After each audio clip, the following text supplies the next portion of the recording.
तीन, एक कुंदकेश्वर महादेव, दूसरे नंबर पर श्रंभेश्वर महादेव और तीसरे नंबर पर अष्टवक्रेश्वर महादेव।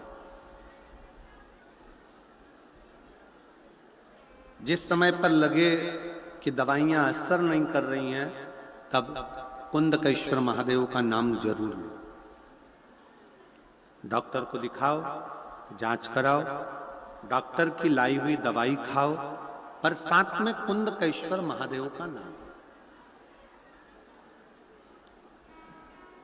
कई लोग ऐसे हैं जो बेलपत्री खाते हैं तो मुंह में छाले आ जाते हैं या तोरा तोरापन आ जाता है, स्वाद नहीं आता है, तो उस बेलपत्री को भोजन में, आटे में, चावल में, दाल में कहीं उसको मिलाकर भी पा सकते हो। मान लो बेलपत्री ही लेना है तो बेलपत्री को पीस कर, दबाकर, थोड़ा कूट कर, काय से उसकी गोली बनाकर पानी से निगल लो तो जीवाणु का प्रयोग ही नहीं होगा। बेलपत्री भी कब खाओ? जब आपको रोग है, तकलीफ है, कष्ट है, उस समय पर उसका प्रयोग करो, उस समय पर प्रयोग। और इस सब चीजों में सबसे मूल है आपका विश्वास। एक महिला बैठी है जिसने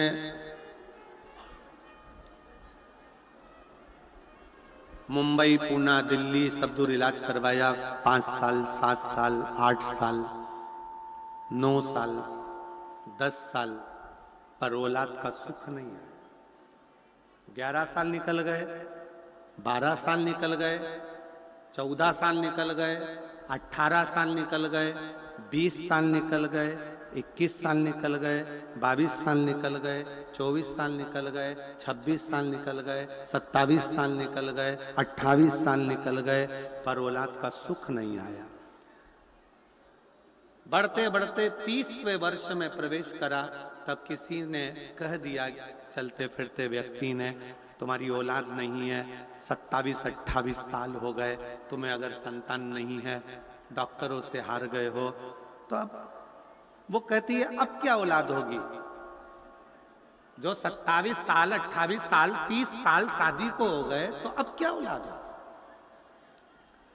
तब किसी के कहने पर शिव महापुराण की कथा उस समय टीवी पर नहीं आ रही थी, तो मोबाइल पर ही उसने डी लाइव कथा को सामने रखकर, आसन बिछाकर पति पत्नी ने सुना। सुनते से ही सीहोर चले गए, कुबरेश्वर बाबा के धाम, और वहां जमीन पर सोए, विश्राम करा, 108 बार मंत्र जाप करा। मेरा नाम सरोज है, मेरे पति का नाम भीमसेन खोच है, मोबाइल नंबर ये है, गांव हजीरा, जिला सिरसा से हूं। गुरुजी 27 साल तक इलाज भगवान का इंतजार करती रही, पर औलाद नहीं है। 28 साल निकल गए, 30वें वर्ष में पहुंच गए शादी के, पर औलाद का सुख नहीं आया। तब किसी के कहने पर डी लाइव कथा सुनी, और डी लाइव कथा मोबाइल पर सुनकर हम सीहोर चले गए। सीहोर में जाकर 108 बार श्री शिवाय नमस्तुभ्यम का जाप करा। जमीन पर सीहोर की कुबरेश्वर बाबा की जमीन पर जाकर सोए और वहां प्रणाम कर कर बाबा से विनती कर कर आए। वहां से आने के बाद रोज 1 लोटा जल शिव जी को चढ़ाती, कंकर शंकर की पूजन करती, रुद्राक्ष का जल पीती। बाबा की कृपा से अभी मेरा 5वां महीना चल रहा है, मैं बाबा को यहाँ प्रणाम करने के लिए। कहीं बैठी हो श्रीमती, मेरे सरोज पति का नाम भीमसेन खोच है, कहीं बैठी हो जिनके यहाँ इतने सालों के बाद बाबा ने गर्भ दिया है, कहीं बैठी हो तो आ सकती हैं एक बेलपत्र लेने के लिए। मेरा मोबाइल नंबर ये है। सालों निकल गए। एक और बैठी है जिसने अपनी पूरी रिपोर्ट कैंसर की लगाकर भेजी।